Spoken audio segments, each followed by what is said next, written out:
ఈ వాక్యాన్ని వీక్షిస్తున్న సహోదరి సహోదరులందరికీ క్రీస్తు పేరట వందనములు.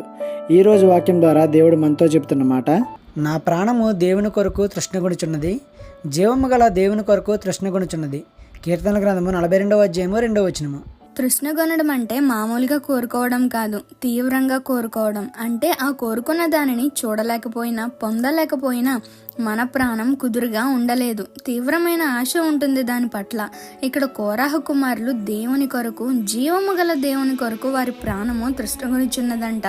దేవుడంటే ఎంత ప్రేమ, ఎంత భక్తి వారికి. మనమైతే భార్య కోసమో, భర్త కోసమో, ఆస్తి కోసమో, నగల కోసమో, లేక అందం కోసమో, ఆహారం కోసమో, బంధువుల కోసమో, బంధాల కోసమో, ఇలా లోకానుసారమైన వాటి కొరకు మన ప్రాణం తృష్ణగొనిచున్నదే తప్ప జీవితం ఇచ్చిన దేవుడు కనీసం ఆలోచనలోకి కూడా రాడు. నీ పాపం కోసం ప్రాణం ఇచ్చిన దేవుడు కనీసం గుర్తుకు రాడు కదా.